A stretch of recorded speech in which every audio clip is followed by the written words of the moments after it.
June 21st, 2021. Another Raw in the books. One more Raw crossed off the Thunderdome list as we inch closer and closer back to WWE going home again on the road. Home again here. That's where we all are for your Wrestling Inc. podcast. I'm Justin LaBar. Raj Giri on the one side of me. Chuck Carroll on the other side of me. Chuck, how you doing? I'm doing good, man. Glad to join you tonight. Raj? I'm doing good, too. It's been a busy weekend, but we're back, and it feels good to be back. It does feel good to be back. And again, I mean, where the countdown is on. We've completed our last Thunderdome pay-per-view last night in Hell in a Cell. Thank God. And we're getting closer and closer to Money in the Bank, which will, it's crazy. Last year they were piecing Money in the Bank together by having, by doing cinematic at the Stanford headquarters. We had no idea where the light at the end of the tunnel would ever appear, and finally it's here. Right. Yeah. Last year they had that the stuff at Titan Towers, and man, that feels like just ages ago. Yeah, way more than a year, man. I mean, we're talking. It feels like a decade at least. Yeah, I try to block out that portion. But yeah, we're here finally. The next pay-per-view, and people asking about Jack. Jack will be back next week. But yeah. Raj, do you think when we get back in front of fans, do you think there'll be naturally an increase in viewership just because the show will be more enjoyable to watch? Just at least initially, do you think so? I do, yeah, for sure. I think you look at the NBA and their ratings were pretty low this season, and then once they started getting the fans back, they jumped up. I just think sports in general, you're gonna get more casual viewers watching with the fans, and kind of leaves it to the more hardcores without. So I think at least initially, I kind of have a feeling that Raw is going to be probably falling back to where it's at now. But I think there will be a little increase at first. Chuck, Absolutely. You ready to give them a grace period? You're going to give them a pass on some booking when we get some fans back? 100%. They're going to get like a month or a 2-month window where they can essentially do no wrong in terms of viewership. But the fact of the matter is, I mean, even when they, had packed arenas or, at least packed on the camera side, the TV audience, I mean, it just kept eroding and eroding and eroding and eroding. I don't see that trend ending anytime soon, aside from this blip that they're about to get, because it hasn't changed. The damn booking. And so that at the end of the day is going to spell doom for the TV ratings, regardless of the fact that we're finally getting light at the end of this tunnel. We'll talk about ratings, Raj. Let's look at last Friday. AEW and SmackDown once again sharing the night. Obviously different time slots, one at 8 Eastern, one at 10 Eastern, but how did the numbers do? SmackDown, they did over 2 million viewers for the first time in over a month. They did 2.045 million viewers on Fox. They had the big Hell in a Cell match, but obviously they did have the Hell in a Cell match, but they also didn't have much time to promote it. It wasn't like they were promoting it on TV the week before, so unless you were online, you wouldn't know that going in. So, for where they're at, it's a good number. And it did a 0.54 rating in 18 to 49 demo, so that's up 12.5%. So yeah, in that case, it was again the highest since May 7th. So. Good numbers for SmackDown. AEW, I mean, they did, they're doing what they're doing on Friday nights. They did 552,000 viewers. That's actually their best Friday night audience, while the demo was a 0.20. And all these shows on Friday nights have done either a 0.19 or a 0.20. So, but that was the last Friday show. This next week, they're on Saturday nights, and then it's back to the normal time slot. And I'm sure they can't wait because they've been hurt bad. I mean, they did... Gosh, what was it? 1.2 million, in April, that one week when, and granted, that was after WrestleMania. That was the first week that NXT moved. But, to go from 1.2 million, then it fell to 1 million, and now, doing this on a Friday night, yeah, I'm sure they want their viewers back. Yeah, and should be noted, too, about AEW. They announced today they will be doing the initial Rampage will be live here in Pittsburgh. They're going to do a little bit of a residency of doing Dynamite on Wednesday and then Rampage on Friday here in Pittsburgh. So that'll be just again getting excited as we have feelings of pre-pandemic life coming back here with wrestling. Yeah, absolutely. Joey Adorjan is asking if we're still doing the AEW podcast. That will be back that week when it's back on Wednesday, so in 2 weeks. Very good. Do you guys get the impression, or do you agree with the criticism to some point that AEW has just been phoning it in recently with these Friday night shows? I've seen a lot of that from fans on social media. I I definitely think so. I mean, 1 week Dustin Rhodes versus Nick Comoroto was the main event.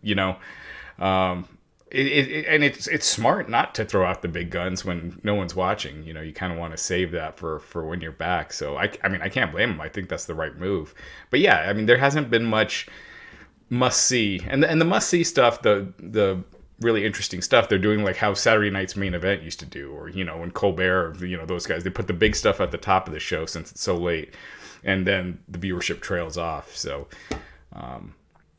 yeah, I do think that it'll be different once they're back on Wednesdays, even though they have a pretty loaded Dynamite coming up this Saturday with Omega and Jungle Boy. Fernando Perez, $1.99 super chat, says, y'all think Woods turns on Kofi soon?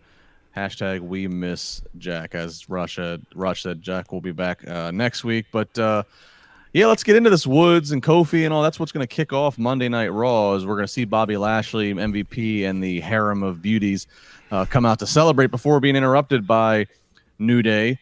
And real quick, there was one other news item before we jump into Raw, but Karrion Kross worked a dark match tonight. It wasn't even a dark match. He's on main event this week. He wrestled Shelton Benjamin, and Bronson Reed wrestled Drew Gulak. So Scarlett Bordeaux not with Karrion Kross at the taping. So, but she was also backstage. Apparently, they have some different ideas for her. So yeah, I mean, they're going to be called up sooner than later, and WWE, once they're back to being in front of fans, it's kind of like this reset. They need some fresh blood. And you knew with Karrion Kross from the beginning he was being groomed for this.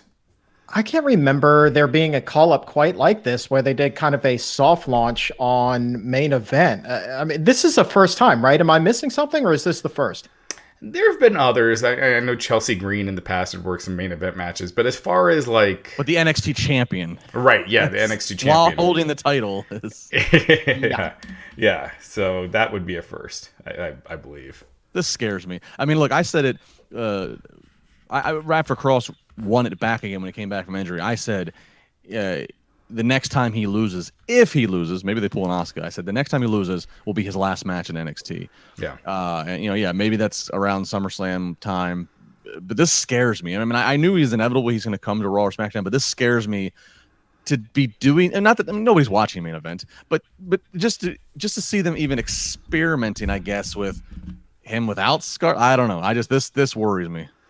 Yeah, I mean, they have such a cool act. Why, I think a lot of people have been saying that entrance alone will be just cool to see with fans in the big arena. And it's kind of like they're screwing with it already before, like they're putting their WWE fingers on it when they don't really need to. This is kind of their kind of act that, that Vince usually likes, that would get over. Yeah, but I mean, it goes back to the example that we've seen time and time and time again about this separation of booking between the brands. There is no consistency for anybody when they get called up. Apparently, even with Karrion Kross, who is still the NXT champion, for goodness sakes. Yeah, that's a weird one, because they could have easily taken the title off of him at that last takeover when it was the 5-way, right? Was it a 5 or a 6? 5. Yeah. 5. Yeah, and they could have easily gotten the title off of him without him getting beat. That would have been a perfect opportunity, but they didn't do that. So I'll say this, I guess, to play devil's advocate, to maybe not be completely doom and gloom about whatever the purpose of having him do these main event trial runs are, main event the show, is, I mean, with the Raw and SmackDown setting, it is different than the smaller NXT setting. Longer entranceway, and all that stuff matters, mind you, to people, because Cross's entrance is timing is key in terms of how long it takes Scarlett to get to the ring. Then he pops up for his part. So I guess maybe better that they try to do these experiments of just seeing how it looks again on a show where really nobody's watching anyways, versus doing what we saw when they knee-jerk brought Ricochet and Aleister Black in, and they're acting as a tag team, and when we were watching these experiments unfold on Raw and SmackDown and scratching our heads at what the hell's going on. So I guess maybe before you do give the true rollout of a Karrion Kross showing up on a Raw or SmackDown, and hopefully it looks and feels like a big deal, I guess maybe they can work some of these things out kind of in a live dress rehearsal again on a show that's minimally watched. Yeah, and last week they had a dark match before SmackDown, so yeah, it does kind of feel like they might just be working out the kinks. So we'll see. $4.99 from Stellar Justin Lopez. This is like when Vince called Ricochet and Black up without telling Triple H. Well, I don't know if he didn't tell Triple H. I don't think you were in the room there, Justin. But if Reed and Cross get called up, they're both going to have to drop randomly. Can't argue with that. I mean, look, man, it's just weird. The whole thing is just hinky to me. It's just hinky to me. I don't like the idea of calling up somebody so prominent. Your champion, again, for goodness sakes, calling up your champion and tinkering with him while he still has the title. Like, to me, that doesn't make sense, whether it's a dark match, whether it's main event, which we can call a semi-dark match, whether it's anything else. Let the man have his run as champion. Let him, do his business, do the job on the way out, and then mess with them all you want on the main roster. But until then, keep your hands off. Yeah, I get the feeling they don't want him getting beat in NXT. Which I can't. I mean, again, Poole and Asuka situation. Yeah, I was there for Asuka's first match. I think it was in Minneapolis against TLC, and I remember I was still unsure at that time of like, I don't know if I like this, and I was like, harking back to, she didn't do a job. She didn't leave NXT and put anybody. I didn't quite understand. But looking at how Cross and how they have just been so particular about protecting him the way they've done it. I'd be okay if he never lost in NXT, comes to Raw or SmackDown, and I don't know if he, what you do if he just vacates the NXT title, if he continues to carry the NXT title, he pulls a little bit of double duty, talk about some crossover into some USA shows, or Fox and USA shows, depending on which brand he goes to, Monday or Friday. But it's inevitable, but scary.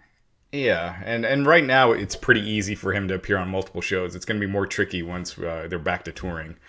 But sure. Yeah, I think I'm kind of with you. I don't want to see him get beat. I kind of feel like he's kind of already tailor-made to be a top guy, and just losing just kind of takes some of the shine off. And as we've seen, the main roster is more important to the company than NXT. I would love to see if WWE has some sort of internal research that shows the percentage of NXT viewers who also watch the main roster shows and vice versa. And maybe it's shockingly low for whatever reason. And that's why they do this kind of stuff where they bring a person up and then tinker with them and have things be status quo down in NXT. That's really, again, the only thing I can consider, because this whole daggone thing, and you're not going to move me on this, it's just baffling to me. Yeah, and I think and we're kind of seeing that right now with Dynamite and SmackDown. You're not seeing a bunch of people that watch SmackDown tuning into Dynamite, because when you take in AEW's already their own audience, and then how much of the SmackDown audience is getting, they haven't gotten much. So I wouldn't be surprised if NXT and the main roster is not that different either. Like, if they're not as many people watch both shows, or a fan of both. It's the $5 super chat. Keep NXT talent away from Vince. He's already ruined the last few rounds of call-ups. Whereas Priest, also our number one contender match, is not a thing anymore. Look, Vince owns everything, so he's going to touch whatever he wants to touch when he wants to touch it. Take that how you want to. Take that soundbite how you want. I think Damian Priest probably is just healing up some nagging injuries. There was a question of whether or not he would even be involved in the Mania match in the first place with Bad Bunny and the tag team, because he was dealing with some lingering issues. So I think I don't have right now. I still have hope that Damian Priest is still on the right side of the booking and the right side of the favoritism of the boardroom. I think they're probably just letting him get healed up to get ready for fans to come back and hopefully have something to build going into SummerSlam for him. Yeah, you just don't know. We are still in the pandemic. People, but we have seen time and time again where you see someone on TV for a couple of weeks and then all of a sudden they're off for no reason. And, even Jinder Mahal, it's like, whoa, is he injured? They just debuted him with the Indus Share guy and what's the other guy's name? I'm forgetting the other guy's name. Veer and the other guy, Shanky. And then they haven't been on Raw since. And, they did the thing with Garza, putting the rose in Drew Gulak's pants. And then, it's not heard from the week after that. Yeah, after he put it up the butt. That was it. So I don't know. Mason T-Bar have been MIA. Okay. Yeah, but do you really miss them? No. Yeah. We got a $4.99 from Steven Marcachilli. He says, Cross should get the Goldberg push, big time money player. Well, I will say this: Cross has that feel of the Brock, there's a very special feel where they've done again a good job protecting him to where he already, I could believe, like, yeah, you can see marquee matches with him that can make impact sooner than most could. You know who they did that with last, and you could tell that they had big plans for him, was Lars Sullivan. They brought him in big. Vince endorsed him. He's killing everybody. But then, obviously it didn't work out for other reasons, not, outside of the ring. $2 from Krana Shaw, early Money in the Bank briefcase winners. Well, Krana Shaw, we'll get back to that because this whole Raw review is going to be focused around who's going to be going for the Money in the Bank briefcase. So, again, jumping back into how we started off, Bobby Lashley and crew celebrating, interrupted by the New Day. Kofi reminding that he has a win over Lashley. MVP just noting that they're clowns. They're just nothing but comedy acts. And then Xavier Woods, guys, Woods is always good for a comedy, but given a really good I'm going to kick your ass promo, and you keep, MVP keeps jumping in and Woods says, yeah, the more you want to disrespect me and downplay me, the better this ass whooping's going to be, and makes the challenge. And tonight, with no previous advertisement, just the promotion inside of this 3-hour show, Xavier Woods challenging for the WWE Championship against Bobby Lashley inside of a Hell in a Cell. First time, Raj, Hell in a Cell and Raw in 23 years. How about that? This really felt like they were making it up to Peacock for having the Hell in a Cell on Fox, didn't it?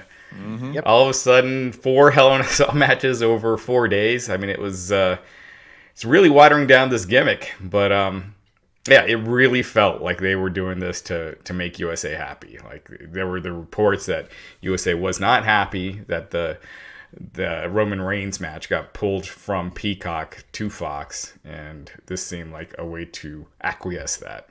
Yeah, but so even that match, though, they had a little bit of a heads up, a little bit of time to promote that before the show went on the air. And by the way, that's arguably the top guy in WWE right now, in the ring with a future Hall of Famer, first ballot, no doubt about it, right?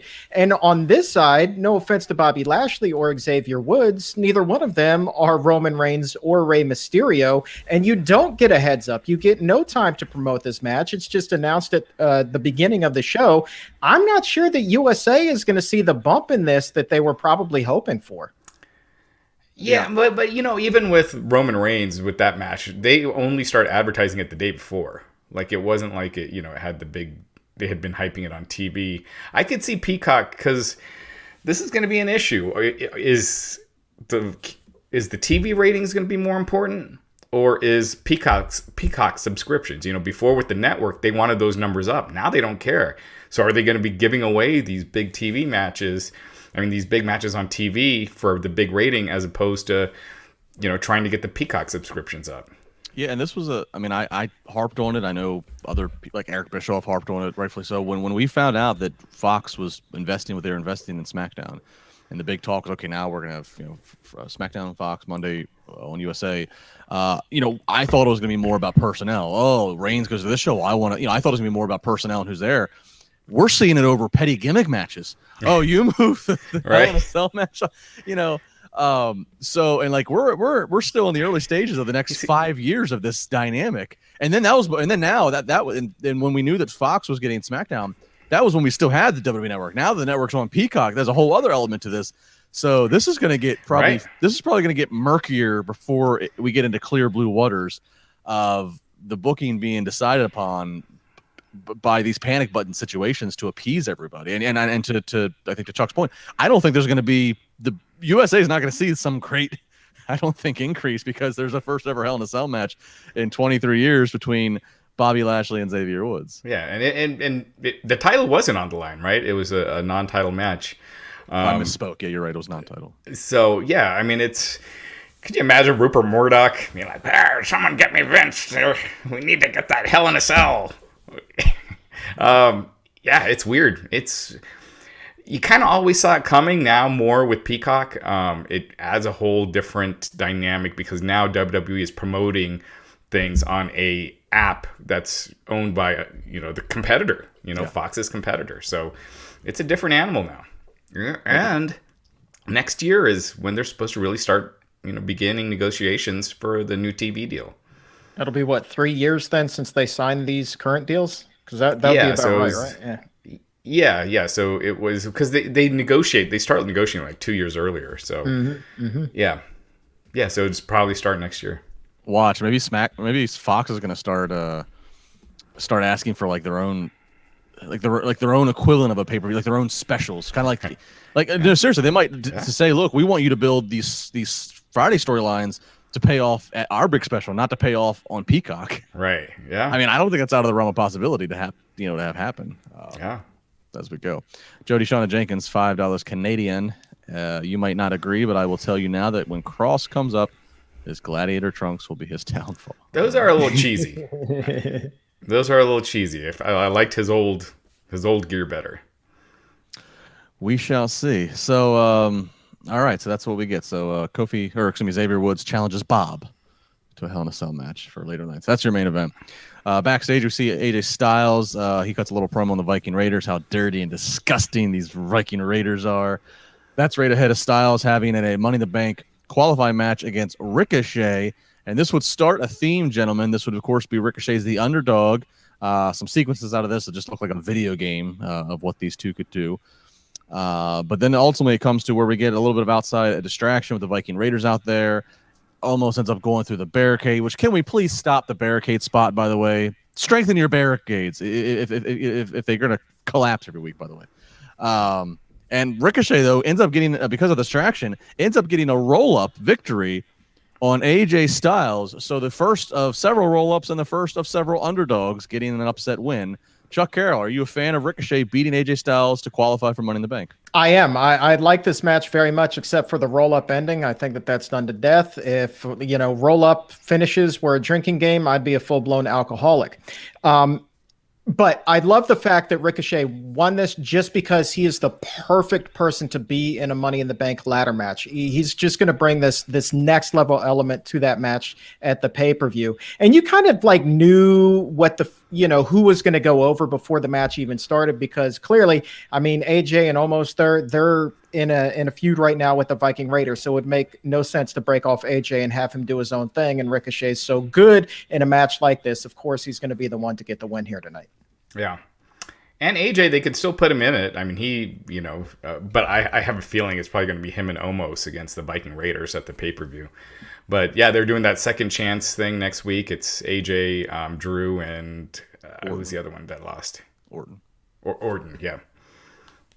Yeah, to Chuck's point, Ricochet does fit perfectly in this match. There's a lot of fun spots they can do. I give him no iota of chance of winning. But I will say I've been critical of Ricochet in past, but I will say he's changing the gear, a little more street clothes.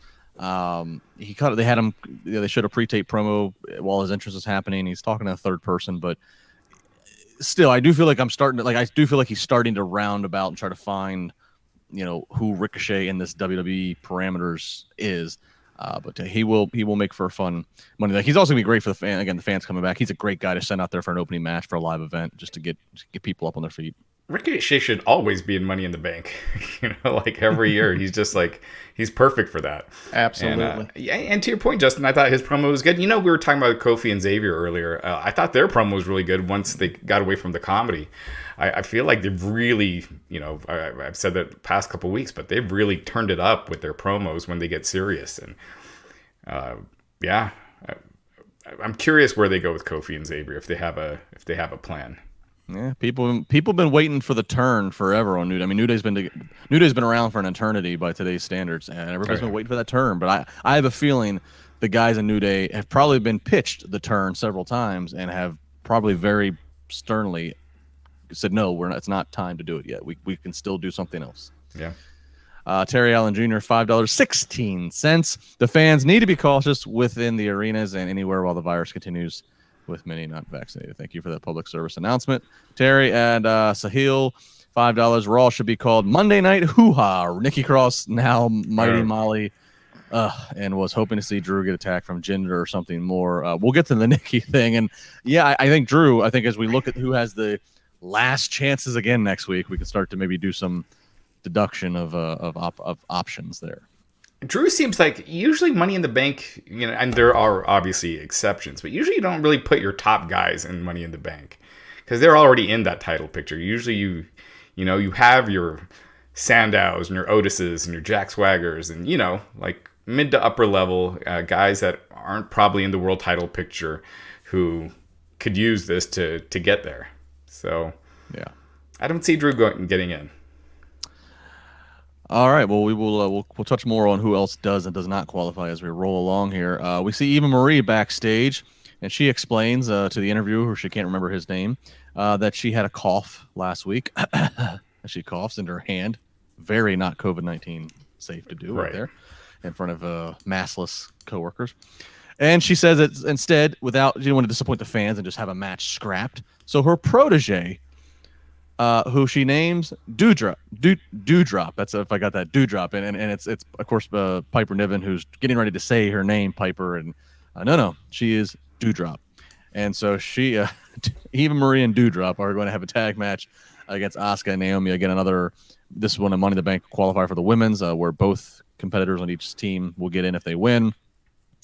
And this, guys, I mean, they really must feel and to measurement of social media chatter and segment by segment numbers, they must feel that this Eva Marie stuff has garnered attention, because they made a point to have the backstage thing to set you up that this match is coming, and then they have the entrance of Eva, but then they go to the break. I mean, and whenever they do that, that means they feel that can hold the audience. And we get basically Dewdrop doing all the work as Eva is just hanging out on the outside of the ring. And then Eva tags herself in to come in and what she thinks is going to steal and get the pinfall victory, but it's not. It's a kick out. And then Dewdrop says, nah, I'm out of here. And she drops to the outside, leaving Eva Marie all to herself. Eva gets rolled up. There you go. Take a shot there, Chuck. And we have a pinfall victory for Asuka and Naomi, who qualify. And all of a sudden, already, Eva Marie and Dewdrop already having some problems. Eva Marie already pinned for, you know, her first match, technically, you know, her first match. It's way too soon to be doing the split already. The girl just, you know, Piper Niven just got her name this week. It seems very rushed. I mean, you know, we'll see how it plays out. But it seems weird to do the tease of a split before they were even really a thing. It does seem weird, but I kind of wonder if there's somebody else waiting in the wings that we haven't heard about that will wind up being Eva Marie's full-time protege moving forward. It's also my hope, just being an optimist, that if they do in fact drop this allegiance so quickly, they drop the Dewdrop name equally as fast and let the poor girl go back to being Piper Niven, because as I said on Twitter, you know, the name Dewdrop means that you are DOA. Period. So if she wants to succeed, man, you got to get rid of that name. Oh yeah, yeah, and I think that's where we're headed. I mean, this is a little bit quicker than I think we thought that, you know, Dewdrop would just be, you know, the gullible lackey for Raw booking pace 3 months. So the fact they're already doing this so quickly, yeah. But I do like the story of she eventually stands up and says, "My name is Piper Niven." Stands up for herself. You know, she's not going to be bullied. Of course, dealing with some crazy bullying on social media because of her appearance. You know, I think there could be the great story here very quickly, and Eva Marie is just a very dislikable heel. And yeah, maybe there is another person that is the real protege. So I'm on the hook. I'm interested, and I do see the heat, the comedy heat, and Eva Marie has shown that she, you know, at least her character, maybe she's trained and gotten better legitimately, but at least her character still just got rolled up and pinned. Her character can't wrestle and avoids wrestling at all costs. So the fact that she has a protege, there is comical heat to me in this. It is weird that they trademark Dewdrop. You know, if it's something that they're not gonna commit to or do for a while, it seems odd to trademark the name. But I'm all for them dropping that name way sooner than later. I think it's just, I just think it's terrible. I came out the bathroom. I felt lighter. I looked at Bruce. Bruce, I just had a glorious Dewdrop. Oh my God. That could easily have been how that name came up. That's not a bad idea, pal. Lord have mercy. All right. Moving on. More with the women here. Charlotte and Rhea Ripley. It's official. They are going to have another match at Money in the Bank after Sonya Deville and Adam Pearce needed to lay down their management fist of iron. And Rhea Ripley, how dare you try to abuse these rules of titles can't change hands on a DQ. Guys, who's still interested in this? Bueller? Man, it just feels like Drew and Lashley. It's just gone on forever, even though it hasn't gone on quite that long. I just feel like they need a change of scenery. I don't know. Rhea Ripley, maybe something with Bianca or SmackDown. I don't know. Just I don't know. It just feels like it's just been being done forever. Do you guys get the impression, though, that there's some sort of stipulation that will wind up being announced for this match at the pay-per-view? Because a straight-up rematch coming out of a match that ended in a DQ doesn't make a whole heck of a lot of sense. And I guess the only thing left for these two to do to build to that match is to throw in some sort of a stipulation. That's where I see this thing going. But I do agree with both of you that this thing is just kind of like biding a little bit of time until they can get whatever the women's title match will be at SummerSlam in place. But this to me seems to be filler right now. Yeah. Well, you're right. Logic would say if management's upset that she just abused the title, didn't change hands of a DQ. Yeah, you'd work this into a match, last man standing, or just a no DQ match or something. Or Hell in a Cell. Or Hell in a Cell. Hell. Yes, the cell's out. We just do it every week now. Don't send it back to the warehouse just yet. We got more needs for it. Yeah. Yeah, I agree. It does need to step with how that last match ended. And who's the baby face? Because if you abuse the power, like if you abuse the rules, like Rhea did, that's the heel thing. But then you have Charlotte, who's like, you're learning, bitch. And who am I supposed to be siding with here? They're both heels, and it's like they kind of switch with Rhea. It seems like every week, like she'll start a segment kind of like a baby face and end it as a heel, and then the next week it's kind of the other way around. Now it's confusing, and the storytelling, it just hasn't been strong. Yeah. Is there any way that they wind up doing the tag bit coming out of this? Because like if Charlotte's saying, now you're learning, bitch, then, it kind of makes you think, well, maybe that's where they're going with this down the line. Yeah. Well, do you think, I could see that too. Do you think Becky, when she comes back, I think it's pretty clear she'll be back by SummerSlam. Do you put her on the Raw side or the SmackDown side? Gotta put her wherever Seth Rollins is, right? So that's Friday nights right now. Unless they're doing the draft right after and they move Seth over to Mondays. Yeah. Yeah, Fox on the phone again.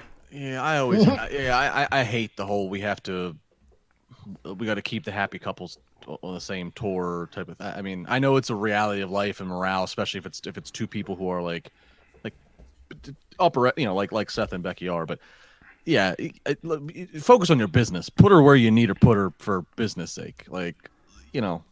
These two are professionals. They got in the business. They know they're not going to see each other every single day. Like I don't know. That's just me. I know if they're listening to this right now, they're probably like "F you, LaBar." But that's just me. Put and it is only, and it does look like right now all the house shows they're doing are super shows. So they'd be traveling together to those. I don't know. I'd have to Chuck. I'd have to see like a spreadsheet of like what girls on what side, and like really take a look at it, figure out like where you put her. Yeah. But yeah. Okay. We see we're gonna get Randy Orton versus John Morrison. This is another Money in the Bank qualifier, and again we stick with the same theme here. We're gonna see Miz with the drip stick, and then Matt Riddle comes out to try to, as Corey Graves called it, a low speed chase. Riddle on the scooter, Miz in the manual wheelchair. That causes Randy's focus to, the Viper just couldn't focus. He had to find out what's going on there with the drip stick and the scooters and all. And he gets rolled up. 1, 2, 3. John Morrison's another roll up, another upset. John Morrison is qualified, and there's trouble in the land of RK Bro. Way too soon to be breaking those two up. Like they got a really good thing going, and I hope that they don't push the pedal to the metal to break up RK Bro. This is the one thing that I've looked forward to in recent weeks on Monday nights. So please, let us keep something good. Let us keep it going for a little while, please. Yeah, they seem to be always be in such a rush to break up teams as soon as they start, putting them together. It just feels like it's been too soon, but I did like this theme of the upsets throughout the night, because it almost made you wonder if they're going to have Xavier beat Lashley by the end. Yeah, it played into the main event. Yeah. I didn't really like. obviously Randy and Riddle, like the whole theme of their deal is that they're all, Randy's always telling them to zip it. Like, I didn't take this as like, oh, the breakup's coming. I just took it as like, it was just another layer for like Randy to be annoyed, and then for them to then go out and of course be the successful tag team that they've come to be. I mean, they're making RK Bro merchandise like crazy right now, and they're getting ready to go back out in front of fans where they can sell merchandise. So, I mean, I think this is definitely I think they're definitely in some kind of a holding pattern of, okay, Miz and Styles and Omos, you have Viking Raiders to buy some time until it's time for SummerSlam, because I think you have to have. I mean, I think that's your SummerSlam tag match for the Raw side is RK Bro challenging for those tag titles against AJ and Omos. Yeah, Drew noting that Randy didn't get rolled up. Right, Morrison hit Starship Pain for the win. Yeah, no roll up. Whatever. It might as well have been. But yeah. No, I thought this was.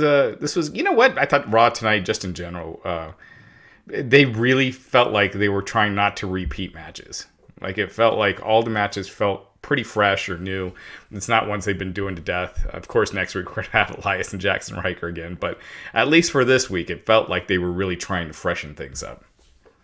Yeah, I would agree. It did, at least it did feel like almost like hey, we're going to give you some surprise winners here. We're not going to do the same old to at least spice up this Money in the Bank field.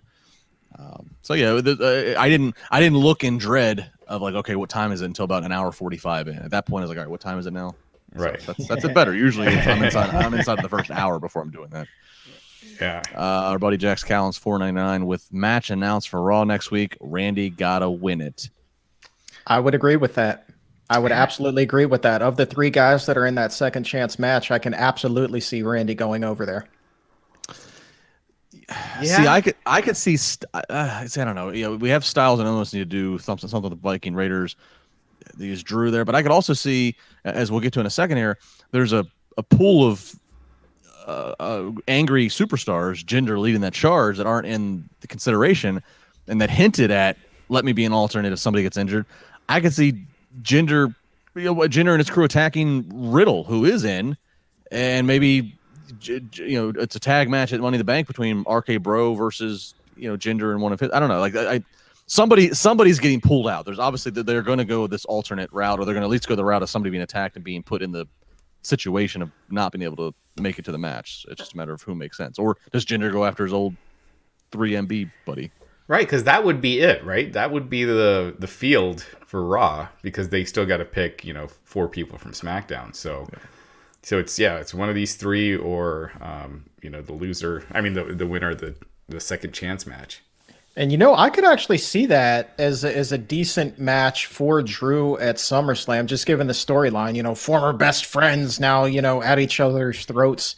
I don't see him being in the title picture at SummerSlam, so why the hell not throw him against Jinder? At least there's a natural storyline there. Yeah. A lot of archival footage they could use to put in the video package to build up to it, and I mean, and Jinder did, specifically reference Drew gets a 9,000th chance here, and I can't even get a qualifying match. So, right. Yeah, I think that would be a SummerSlam spot for sure. Back to the ladies. So we're gonna have another women's tag match here for Money in the Bank qualifying. Shayna Baszler and Nia Jax versus Alexa Bliss and Nikki Cross. We should first note that before before we see Nikki make her actual entrance, she cuts a live promo in Gorilla, and she is now Nikki Cross, her spirit animal butterfly superhero costume.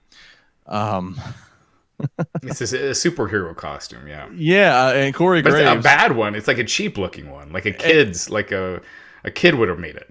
And Corey Graves had a great line on commentary, or a few weeks ago, as he was noting Nikki Cross and her previous gimmick, who's kind of like just crazy psycho sanity Nikki Cross, that she's a pocket-sized hurricane, and he goes, "This is not what I meant," referencing that now she looks like a cheap version of the hurricane. Right. I don't even know where to start here. That costume really was so cheap. I'm wondering if this was one of those things where she showed up at the arena today and they were like, "Oh, by the way, we're going to do a gimmick switch for you. Here's what we have left over in the trunk from 1993. See if this fits and go on out there." It was tailor custom made. It fit her perfectly. It was. You know what? Actually, I'm gonna speculate, but I'm gonna speculate that, the Nikki Cross kind of crazy sanity, kind of like the Daphne 2.0, if you remember Daphne from the WCW days. I kind of think that maybe she might have asked for this or is welcoming this, that like this has a more range for her to be more like, I don't know. I don't think this is something where she's been saddled with it and she's like, oh damn. I think that she's probably looking forward to trying to get this over. Let me tell you something. Everybody wants to be a superhero unless you're in WWE, right? Okay, the only superhero that I can remember that had any sort of legs is Hurricane Helms. All right, That's the only one. Everybody else, it's just not going to work. I can't see this working out long term for poor Nikki Cross. Well, Stella Justin Lopez with a Dynamite drop in and $4.99 for Raj's bank account, saying this was Nikki's idea, according to her husband Killian Dane's tweet. So maybe there we go. Go with God. It gives her something. There is that. I just think, again, the outfit just looked really cheap. I mean, look at Molly Holly's old outfit. That looked futuristic compared to this one.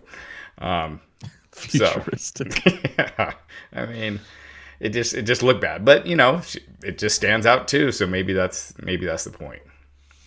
All right. Well, so we get this match here, and of course, the underlying thing here is Alexa Bliss and her voodoo mind games, as she is able to start. So Alexa Bliss has her dolls and acts like she's 5 years old or 10 years old or whatever, and now she's with someone who dresses up like a superhero. And her and Nikki Cross got along just fine. There was no problems there. Nikki did the grunt work while Bliss did the Jedi mind tricks. They came to her. Bliss was getting ready to mind trick Reginald into slapping Nia Jax, but Reginald snapped out of it before that could happen. But ultimately we'd end up seeing Shayna and Nia get the victory here, right? Is that how this went down? No, it was Alexa. No, Alexa and Nikki won. Alexa and Nikki. Oh, that's right. That's right. Nikki got the pin on. Oh, yeah, she got the pin on Shayna, right? Yeah, you got to have the superhero fly in the ladder match, man. Yeah, that's right. So, so Alexa Bliss and Nikki Cross have qualified for Money in the Bank. Thumbs up, thumbs down on Alexa's new entrance music tonight. Thumbs up. Yeah, it'll get some getting used to, but I thought it was cool. It was fine if I'm not a big fan of this gimmick. When I hear it, it's like, damn, they're sticking with this for longer then. But at least it looks like Lily's gone. Wow. Still in timeout. Still in timeout. They just didn't do a backstage playground thing. I mean, so what is Bliss just carrying on is it kind of like a horror franchise where the Fiend's no longer the star and now the franchise is just pivoting to we're just moving all the bells and whistles of Funhouse to her, or like does Bray or Fiend or somebody come back and they're back to being remarried and rejoined? Like what are we doing here? I can almost guarantee you they don't know what they're doing here. Well, that's encouraging. I mean, yeah. How do you kill this gimmick and put a bow on what happened between her and the Fiend? I mean, like the only thing right now that pops into my mind is they finally get around to doing Sister Abigail, and she comes in and gets revenge for Bray here. That's the only way I can see this working. And then Alexa goes back to being good old fashioned Alexa Bliss and drops this whole voodoo mind trick gimmick. The sooner the better. Yeah. I mean, I know how long have we been waiting for some sort of big payoff, whether it's the doll or him coming back from being burnt to a crisp? Well, we've been waiting for Sister Abigail for years. Everybody's been waiting for that. That some incarnation of Sister Abigail. Wasn't that supposed to happen? And then like a bunch of people got sick, and that kind of poured a bucket of cold water on those plans. I don't know. That's one of those things like the Bo Dallas joining his. I think it's one of those things where I think it's been fan booked so much. Who knows where the reality is of that. And I'm sure it's been come up in creative meetings, but as far as really going serious with it, I don't remember hearing anything. Yeah. Maybe somebody in the chat knows. I don't think I'm dreaming that one up. Well, I think there's, again, Chuck, I think there's been like, oh, they were supposedly going to go this, but like, it's one of those things like how serious of a pitch was it? Was it something like somebody just passed off a conversation and then it got fan booked to the nth degree, or like was that on the books and they got to the arena and something, I don't know. Again, I just go back to like, it's like we always heard like Bo Dallas supposedly. No, you're right. It was Bray. Bray was supposed to be Sister Abigail, remember? And he was he was going to do that pay-per-view match dressed as Sister Abigail against Finn Balor, and then the mumps. The mumps or MRSA or the mumps, like him, Roman Reigns, like and that caused Kurt Angle to. That was the show I was referencing earlier where I saw Asuka for the first time. It was the Minneapolis TLC show where Kurt Angle becomes part of the Shield. Right. Yeah. Oh yeah, you're right. There was an outbreak. Yeah. Okay. An outbreak pre-COVID. Point to Chuck. Good call. All right. Yeah. Good memory. Thank you. Colin Boyd, $5. Plans change, guys. Yeah, they never went back to that. Yeah. Antoine Fair, $5. I think Chuck talking about the Finn Balor versus Sister. All right. So. All right, Chuck with the memory here on us. I'm still curious how that would have looked, I don't know, man. I remember reading that report and being like really disappointed. I honestly didn't care how it looked. I just wanted there to be a friggin' payoff to it. Like I wanted Sister Abigail, after years of her being mentioned on the show, I wanted to see what all the hoopla was about.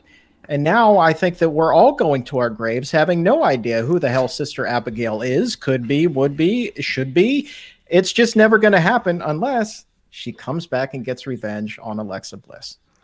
So you go back to the old idea. You have Bray Wyatt come back, Sister Abigail, dressed with that thing he had over his head.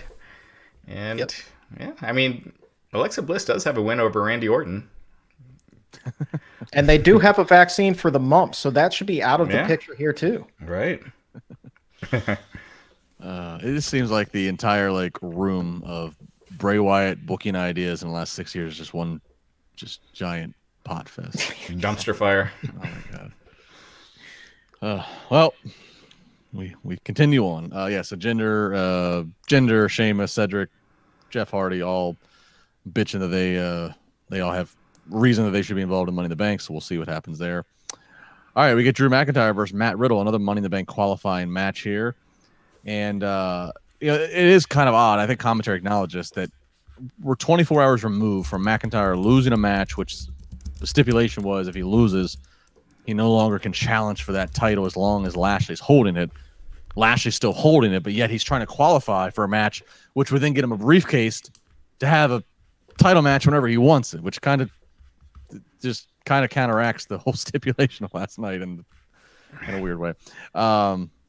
These two guys going at it. This is a fun, two big guys, two athletic, physical guys. So really, if you didn't watch Raw, if you're listening to us for the pointers, go back and watch this one. This is a really well worth bell-to-bell match here. McIntyre, of course, bruised up from the back on his back from the night before. But ultimately, though, we would see Randy. He's out there kind of watching a little bit, keeping an eye on. But we would see Matt Riddle. Matt Riddle would get the victory over Drew McIntyre. So again, somewhat of an upset. Matt Riddle qualifies for Money in the Bank. Drew McIntyre, he's part of this last chance, as is Randy Orton. So Matt Riddle, Krana Shaw asked us earlier, make our Money in the Bank predictions. Again, we don't even have the SmackDown side of things, so it's a little bit premature. But Matt Riddle, while still being an RK Bro, he is someone I could see rolling around on a scooter for the next 9 months with the briefcase and keeping all kinds of stashes, whether they're whoppers or whatever else they want to allude to in this damn briefcase along with his contract. Absolutely. I think that he could have a lot of fun carrying that case with that scooter.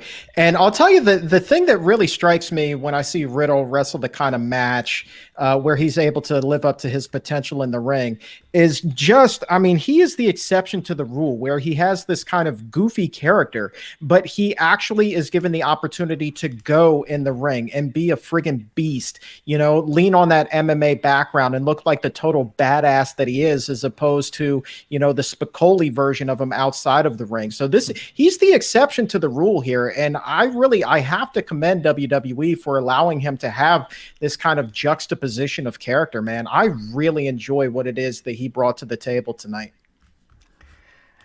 Yeah, I could kind of see Riddle winning too. He'd be my favorite of all the guys in so far. Money in the Bank has always felt more like a heel thing because you're Sure. cashing in when the person's weakest. It's last year they did Otis, but it's a license to steal. Right, exactly. And right now, who's in it right now? So it's Ricochet, Riddle, and John Morrison. I'd like to see John Morrison too. I feel like he could use something, a boost, because I think he's just been doing fantastic, and I'd just like to see him rise up on the card a little bit. Now'd be the time to do it with the Miz still, laid out for a little while. Yeah. Yeah, we'll see who SmackDown throws into this, and we'll be able to get a better prediction this time next week of who looks like they'd be a front runner both on the men's and women's side for the briefcase. Yeah, I mean, and again, back to the thing. We're going to have a last chance next week. Styles, Orton, McIntyre. Again, I think we all agree somebody's getting attacked by Jinder or other people to help dictate who's going to get that last chance. But this whole Drew McIntyre getting last chances thing, yeah, we really need to get him away from it. Again, back to Chuck's original point, him versus Jinder would be a nice little relief. Keep him on the card, but get him out of this world title picture. It needs to breathe. We see Jackson Ryker backstage. He's being interviewed.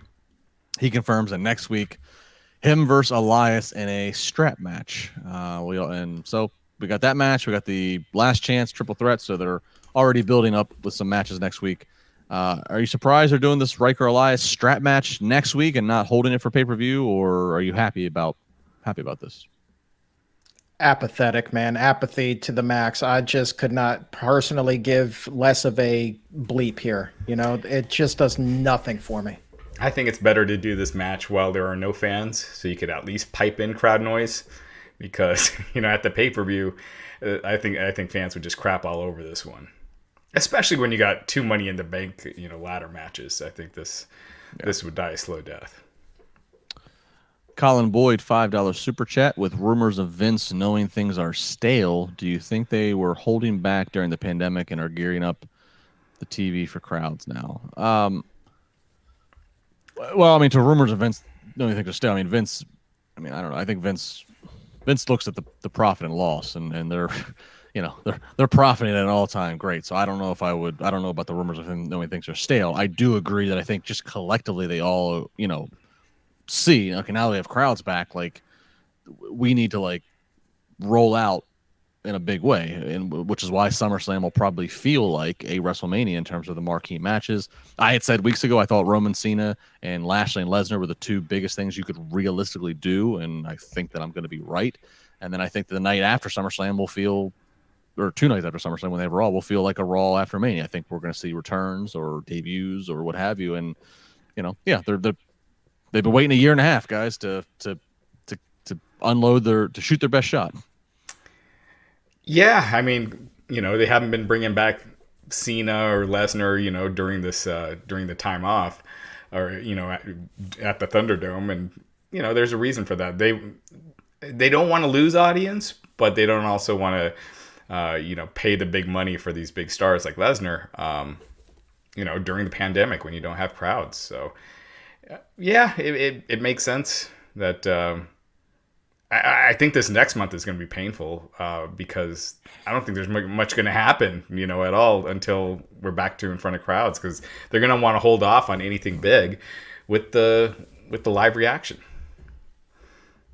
Yeah, no, I agree. Well, as soon as they pinpointed dates and said we are going back on the road full time, I was like, oh my God, like between now and then, now that they actually have the date of when they get out of the tunnel and they're in the light, it's going to be painful between now and then, because everything's just going to be, let's just hold it all in reserve. At least 6 months ago, there was still a giant question of like, we don't know when we're going back on the road. So maybe you put your best foot forward with what you have to work with in that time. But now that you have the target date, it's like, oh, we just got to stall for 3 more weeks. We can do that. Yeah. I can't see them purposely throttling down on the creative side, even during the pandemic when everything was up in the air. I just think that that's horrible business. And you do have like like their decisions or not, you still do have a group of professionals in the back who have been doing this for a long time and actually care. Now, you personally may not care for the decisions that they're making, but certainly they do. And I don't think that they would necessarily say, well, we're going to phone this in and just bide our time until we can go out there and do it. To Justin's point, 6 months ago, had no idea when they would be back in front of fans. So it's just not the time to throttle down. Yeah, I agree with you. Except I think right now they are. Oh, sure. Now they are. Yeah. I thought yesterday's Hell in a Cell pay-per-view just felt like so anticlimactic. Like, damn it, we have a pay-per-view we got to do. Let's get this over with. Like it's just, they're committed to Peacock. They needed to do it. They had nothing creatively for it. And yeah, I think Money in the Bank will be the turning point. Let's hope so. Raj, before we get into the main event, can I drop a cheap plug real quick? Sure. I'm finally, after 15 months, we're talking all this talk about pandemic and fans and everything. After 15 months, I think, I'm stepping back in the ring. I've renewed my manager's license. And on July 9th in Ross Draver, Pennsylvania, I'm bringing Spencer Slade to a main event match against Big Cass. That's right. You can check it out July 9th in the Ross Draver, Pennsylvania, outside of Pittsburgh, PA. IWC Wrestling here in Pittsburgh, combining with Northeast Wrestling. You can get the ticket information on my Twitter or wherever, or you can just do a simple Google. But Big Cass, we all know, 7 foot tall. You can't teach that. Up against the newest Justin LaBar guy, Spencer Slade. This guy's an All-American, was legally born deaf. And he said, screw all you people, I'm better than you. Got his bachelor's, got his master's, was an All-American football player. And now he's coming to conquer the wrestling world. Pissed off that he had to it took me to get him an opportunity like this. Otherwise, they're throwing him in stupid, opening match. No, this is the match for him. Spencer Slade up against Big Cass, Ross Draver, July 9th. You can get tickets for that online. Go to my Twitter. I'll give you all the information. But I'm renewing the manager's license. That's the other big news. We forgot to do the headline at the start of the show. I wanted to get in here. There you go. Forgot about it. All right. Into the main event here. We go Hell in a Cell. First time in 23 years on Monday Night Raw. Xavier Woods versus Bob Lashley. And as we said, the underdogs winning kind of gives you a little bit, especially that spot of Woods springboarding off the top, overshooting Lashley, going through the table. He goes to cover Lashley, even pulls Lashley's limbs away so he can't do the whole rope break. Guys, for this moment, they had me bought in. There's only like 3 minutes left in the show. I thought this false finish might get me. Turns out, though, Lashley kicks out. Lashley would rally, ends up getting the hurt lock on, and Woods quickly taps when being supplied in this. And yeah, this was it. Lashley wins, and then he's just kind of abusing Woods after the fact as Kofi's locked out. Kind of anticlimactic. Raj, I took this as just, let's just keep making Bobby Lashley look big and strong as we await for his next real big viable challenger, which, as I said a minute ago, I think has to be Brock Lesnar at this point. I hope so. Kofi, he kind of feels like a stopgap, just something to do before we get to SummerSlam. But I am interested in this MVP Kofi Xavier Woods storyline. I think there's a lot of cool ways it can go. So yeah, I think it made sense to me for Lashley to win here and not lose. I always feel like, especially if it is Lesnar coming back, you just want Lashley to be as strong as possible. So this made all the sense in the world to me. I mean, look, I will agree with you guys to a certain point about Lesnar if they get him for SummerSlam. The signs maybe point to yes, maybe point to no. I think that's certainly their primary idea. But if they don't get it, I also like the idea of Drew versus Kofi at SummerSlam, and then you have Woods turn on Kofi at that event, right? So you see the post-match beatdown tonight. We've seen a couple of seeds planted before. I'm telling you, the guy who routinely gets his ass kicked is always the one who winds up turning heel. And in this case, it's been Woods. And I really, really, really think that that's going to be the turn. And with the New Day having been together for how many years? Like 8 years now, something like that. I really think SummerSlam is the time to go ahead and make that flip. So to me, I think that's where this is going if Brock Lesnar doesn't come back. So you're saying Lashley versus Kofi at SummerSlam? Lashley versus Kofi. Okay, that's gotcha. right. Yeah. I think you get Lashley versus Kofi at Money in the Bank. Lashley retains, and I think your next night, you're Raw in front of fans. I think, again, more VIP lounge celebrating, and then we hear that those famous sirens. Those tornado sirens, and Brock is back. And I'd hope and presume also with Paul Heyman, which then makes a very interesting dynamic of Paul Heyman with one guy on Raw, one guy on SmackDown, and eventually that would have to come to a head. But I mean, I just if everything we hear is true, and we have all the reason to believe that it would be, if WWE wants the biggest situation possible, Vince and Brock will come to terms. They will come to terms and figure it out. They always have. It's the longest time we've gone without Brock since his return back in 2012, but now is the time. They need that Brock merchandise custom to each city to sell. That's a big selling point. They need Brock on the marquee for Vegas. I mean, Vegas is a city that he's very well known for, so this has to happen. I think it'd be awesome. Yeah, well, Uncle Nick Khan's gonna have to open up them coffers a little bit, though. Let the money flow to get Brock back in the ring. I'm telling you, man, he doesn't want to spend money right now, but I think that he definitely would get the ROI on that. Yeah. I don't. Well, hold on now. Hold on. Before you answer that, Raj, or go with your thought, do you honestly think that WWE would make their money back by bringing Brock in? Because he's going to command a hefty price. And how many times have you brought this guy back, right? Isn't that getting a little bit stale? Obviously, he still has the marquee name, but just because he has the marquee name, does that necessarily mean that they will get this enormous windfall of fan interest? This would be the first time having Brock on Peacock, so you want some measurement there. You want to see what does our investment, how does that translate to Peacock in terms of subscriptions, in terms of just general buzz. Again, WWE's not, for people to remember, WWE does not normally run Vegas. They would do Vegas for Raw every now and again, do the Raw roulette, but a pay-per-view in Vegas, that otherwise in wrestling, that was, obviously AEW did it recently, but that was a WCW Halloween Havoc thing, running MGM Grand. WWE never effed with Vegas, but they're doing Vegas for, again, what's going to be the biggest up to this point in WWE's history.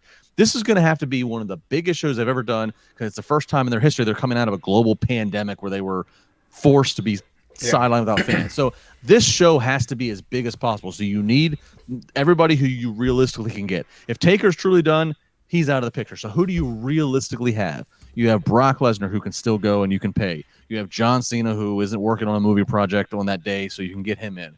Like, that's what you have to do. Yeah. And the reson why I sighed earlier when you were talking about Nick Khan, because they could easily afford Brock. Like, money's not even an issue. They're making money hand over foot this year. And I agree with Justin. You wanted to just show that you're back, and you're back by having the biggest stars possible. Brock, it makes sense, not because there has been that report that there are people who want to hold off on Brock until WrestleMania, but I'm like, nah, man, this is the time to do it. You're gonna go with your, I know it's not creating new stars. If you have Lesnar versus Lashley and Roman versus Cena, there is no new star being created. But you do this for the established marquee at SummerSlam, and if they can actually play their booking cards right, which is a huge if, you get yourself around to Mania and you positioned somebody of establishment, whether it's Roman, Brock, Cena, or a combination of all three, and you position them to a Karrion Kross or a Matt Riddle, or you position them to somebody who is ready to be created and to be anointed as, okay, this is the next top level guy. Yeah. Oh, did I over to you, Roger? Yeah, later, Mike with the $2 super chat saying Bobby Lashley is an absolute stud. MVP and Lashley equals money. I like the pairing. I do. Oh, yeah. And look, Lashley's held the title. I think when Lashley won the title, I don't think the plan was for him to hold it as long as he has now. So every week he has it, just for the work he's put in and for his resume, it's a bonus. Yeah, absolutely. And it means that much more when he does eventually drop it. Sure. Ron Wally is asking, if Lashley and Lesnar happens, boys, who goes over? Lesnar. It's got to be Lesnar. It just has to be. Yeah. You could always do a return down the road and have Lesnar win the first one, but it's his first match back in over a year and a half. I think he's got to win that one. Yeah. Oh, sorry. Go ahead. Sorry. Jax Callen's $4.99. I want Brock Lashley, but last night Chuck disagreed. Lashley looked weak, tossed around, cheap win. Lashley needs to be booked as a beast. Damn it. So Chuck, catch me up here. What's your thoughts on this? What's Jack's talking about? I think he came against Drew. He thought that Lashley looked weak against Drew. Yes. Drew came out looking much better last night, in my opinion, than Lashley did. Kind of cheap one, as you alluded to. But regardless, man, I do like what they're doing with Lashley right now. I don't see him carrying that title past SummerSlam, no matter who the opponent is. To be perfectly honest with you, I think that title's coming off. But you guys have actually really sold me on the real need to have a marquee name come in. So as much as I like the idea, and as much as it seems to make sense in my head to have them go with Lashley versus Kofi at SummerSlam, Lashley versus Lesnar makes more sense to me. I'm still not sold that the ROI is there, but at the same time, it is important for other reasons to get that big name in there. And there is zero chance whatsoever that if it is in fact Lesnar, that he doesn't go over and get the title. Yeah. And to the ROI point, I mean, it won't be there just because they're not making any extra money off the Peacock deal. They're getting what they're getting. And then they're already selling well with tickets, so it's probably going to sell out without Lesnar. So you don't need him to sell it out, but still gets that mainstream buzz that they covet so much. Exactly. And there's a few people that are Googling acronyms. They're saying return on investment, ROI, by the way. Right. I didn't want business acronyms to just be flying around. Everybody going, what the ROI? What's that? Is that kayfabe? What is that? Stand by. We're doing SWOT analysis before. Yes, we are. What are our strengths, weaknesses, opportunities, and threats? There you head. There we go. You. Okay. Yeah, you can tell I just had to do a SWOT recently. All right, that was Monday Night Raw for June, I guess it was 21st, now as we crossed over on my time zone into the midnight threshold. Gentlemen, any final thoughts on this Monday night? I mean, as far as what Raw has been doing recently, I thought that this is trending in a positive direction just based off of the matches that we saw for the most part. Obviously, there's a lot that we could still sit here and say, that was poo-poo, but this is better than they have been doing, so that's moving in the right direction, even if they are phoning it in. So maybe that's the lesson here, right? Throttle back and good stuff actually happens. Yeah, I thought... Again, I like the fresh matchups, that it wasn't just the same repeats this week. So, we're kind of in that home stretch of these final Thunderdome shows. There's not going to be anything crazy these next few weeks, most likely, but we're getting there. But I thought it was better than recent weeks. Agreed. We are getting there. So we keep on rolling here at Wrestling Inc. Tomorrow's NXT, so some combination of somebody on this podcast will be back tomorrow night for NXT. No Wednesday, of course, Dynamite. We'll get into SmackDown Friday. There'll be post SmackDown here. I'll be on Busted Open as I am normally on Friday morning at 10 a.m. Tune in there with myself and Mark Henry and Dave LaGreca.